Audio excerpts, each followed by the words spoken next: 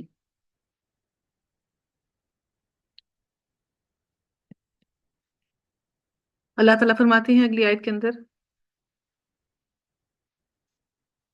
یمحق اللہ الربا ویربی الصدقات، اللہ تعالیٰ سود کو مٹاتا ہے اور صدقات کو بڑھاتا ہے۔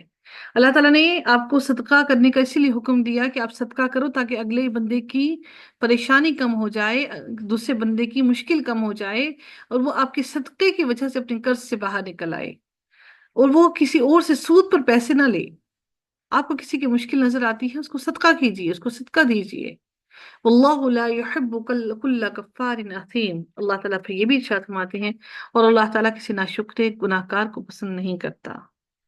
سورہ روم میں اللہ تعالیٰ نے ارشاد فرمایا کہ اور سود جو تم دیتے ہو تاکہ لوگوں کے مال میں اضافہ ہو جائے، سو وہ اللہ تعالیٰ کے نزدیک نہیں بڑھتا، اور جو تم زکوٰۃ سے دیتے ہو کہ اللہ تعالیٰ کی رضا کا ارادہ کرتے ہو، تو یہی لوگ ہیں جو کئی گناہ بڑھانے والے ہیں۔ یمحقو کا معنی ہوتا ہے یذہبو، یعنی کہ لے جانا، مٹا دینا، دور کر دینا۔ اللہ تعالیٰ سود کو بہت دور کرنا چاہتا ہے، وہ تمہارے نزدیک بھی نہیں لانا چاہتا، اور اللہ تعالیٰ نے تمہارے لیے صدقہ کو پھیلا دیا کہ تم صدقہ کرو تاکہ تمہارے گناہوں کو اللہ تعالیٰ معاف کرے، اور جو لوگ غریب ہیں اللہ تعالیٰ ان کے لیے بھی آسانی کرے۔ رسول اللہ صلی اللہ علیہ وسلم نے ارشاد فرمایا جو گوشت حرام سے بڑھا ہو جنت میں داخل نہ ہوگا، اور جو گوشت حرام سے بڑھا دوزخ کی آگ اس کی زیادہ مستحق ہے۔ یعنی ہم نے اپنے جسم کے جس گوشت کو حرام سے جس کی پرورش کی ہے وہ جہنم کی زیادہ مستحق ہے۔ اللہ تعالیٰ فرماتے ہیں واللہ لا يحب کل کفار اثیم، اور اللہ تعالیٰ کسی ناشکر گناہ گار کو ہرگز پسند نہیں کرتا۔ اللہ تعالیٰ ان سے محبت نہیں رکھتا، اللہ تعالیٰ ان کے کسی عمل کو بھی پسند نہیں کرتا۔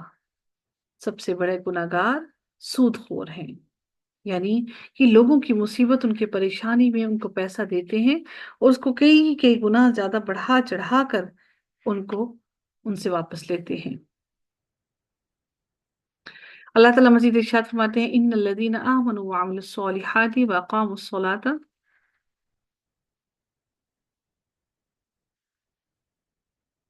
اچھا جی، یقیناً جو لوگ ایمان لائے اور انہوں نے نیک عمل کیے اور نماز قائم کی اور زکوٰۃ ادا کی، اللہ تعالیٰ ان کے لیے فرماتے ہیں کہ ان کا اجر ان کے رب کے پاس ہے، اور وہ بھی قیامت کے دن، روز قیامت، نہ ہی وہ غمگین ہوں گے اور نہ ہی ان کو کوئی خوف ہوگا کہ انہیں جہنم میں داخل کیا جائے گا۔ جن کی تیاری مکمل ہے ان کو کس قسم کا خوف؟ وہ تو کسی بھی خوف میں مبتلا نہیں ہوں گے۔ اب اللہ تعالیٰ ان لوگوں کی بھی مثال بیان کرتے ہیں کہ وہ لوگ یا ایھا الذین آمنوا اتقوا اللہ وذروا ما بقی من الربا، اے لوگوں جو ایمان لائے ہو اللہ تعالیٰ سے ڈر جاؤ اور جو سود میں سے باقی رہ گیا ہے اسے چھوڑ دو اگر تم ایمان لائے ہو۔ اس کے شان نزول دیکھیں تو وہ یہ ہے کہ حضرت ابن عباس سے روایت ہے کہ وہ فرماتے ہیں کہ ہمیں یہ بات پہنچی ہے کہ یہ آیت قبیلہ ثقیف میں سے بنی عمرو بن عوف اور بنی مغیرہ کے بارے میں اتری۔ اب کیا ہے کہ بنی مغیرہ ثقیف کو سود پر مال دیا کرتے تھے، لوگوں کو سود پر مال دیا کرتے تھے۔ جب اللہ تعالیٰ نے اپنے رسول کے ذریعے مکہ مکرمہ فتح کر دیا اور اس دن تمام سودی کاروباروں کا خاتمہ کر دیا، تو بنی عمرو بن بنی مغیرہ عتاب بن اسید کے پاس آئے، اور بنی مغیرہ نے آ کر کہا کہ اس سود کی وجہ سے ہم تمام لوگوں سے بدتر ہو گئے اور ہمارے علاوہ اور لوگوں نے سود کا خاتمہ کر دیا۔ تو بنی عمرو بولے کہ آپس میں ہم اس شرط پر صلح کر لیں کہ ہمارے لیے ہمارا سود ہے۔ ان کی یہ بات عتاب بن اسید نے رسول اللہ صلی اللہ علیہ وسلم کی خدمت میں لکھ کر روانہ کی، تو اس پر یہ آیت اور اس کے بعد والی آیات نازل ہوئیں، اور ابن جریر نے اکرمہ سے یہ روایت نقل کی ہے کہ یہ آیت قبیلہ ثقیف میں سے مسعود بن حبیب ربیع کے متعلق یہ اتری ہے۔ یعنی وہ چاہتے تھے کہ ہم آپس میں صلح کر لیتے ہیں، آپ لوگ بے شک سود کا کاروبار نہ کریں، لیکن جو ہم نے سود دے رکھا ہے ہمیں وہ وصول کرنے دیجیے۔ رسول اللہ صلی اللہ علیہ وسلم نے حجۃ الوداع کے موقع پر فرمایا کہ جاہلیت کے زمانے کا سود پامال کر دیا گیا ہے، اس کو ختم کر دیا گیا ہے، اور میں اپنے سود میں سے سب سے پہلا اپنے چچا عباس بن مطلب کا سود معاف کرتا ہوں۔ مسلم کی حدیث 2950 ہے۔ یعنی ان کا کاروبار اس وقت صرف سود پر ہی چلتے تھے. جو اس کے پاس پیسہ تھا وہ غریبوں کو دیتے، پھر اس کو وصولیاں کر کر کر کر کے وہ کھاتے رہتے. ہم لوگ بھی بینکس کے اندر فکس ڈپوزٹ کرواتے ہیں نا، تو فکس ڈپوزٹ کروا کے کیا کرتے ہیں؟ سود کھاتے ہیں. تو وہ جو سود کھاتے ہیں اس کے ساتھ پھر کیا معاملہ ہوگا؟ تو اللہ تعالیٰ نے کہا کہ اگر جو تمہارے پاس سود تم نے دیا تھا اور ابھی واپس لوٹانا باقی ہے تو اس کو معاف کر دو.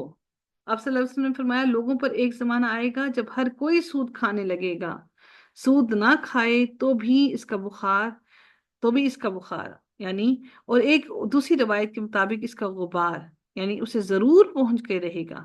کسی نہ کسی طرح سے سود اس کے پیٹ میں ضرور پہنچے گا. اور آج یقیناً وہی وقت آ گیا ہے. آج ہر کوئی سود میں کسی نہ کسی طرح سے مبتلا ہے. اللہ تعالیٰ مزید ارشاد فرماتے ہیں فَإِن لَمْ تَفْعَلُوا فَأْذَنُوا بِحَرْبٍ مِّنَ اللَّهِ وَرَسُولِهِ. پھر اگر تم نے ایسا نہ کیا تو اللہ تعالیٰ اور اس کے رسول کی طرف سے بڑی جنگ کا اعلان سن لو. اللہ تعالیٰ نے جنگ کا اعلان کر دیا. فَأْذَنُوا بس سن لو اس اعلان کو. اللہ نے کہا اعلان سن لو بِحَرْبٍ مِّنَ اللَّهِ، اللہ تعالیٰ کی طرف سے جنگ کا اور اس کے رسول کے ساتھ. کیوں؟ اللہ تعالیٰ پھر یہ بھی فرماتے ہیں فَلَكُمْ فَإِن تُبْتُمْ فَلَكُمْ رُؤُوسُ أَمْوَالِكُمْ لَا تَظْلِمُونَ وَلَا تُظْلَمُونَ.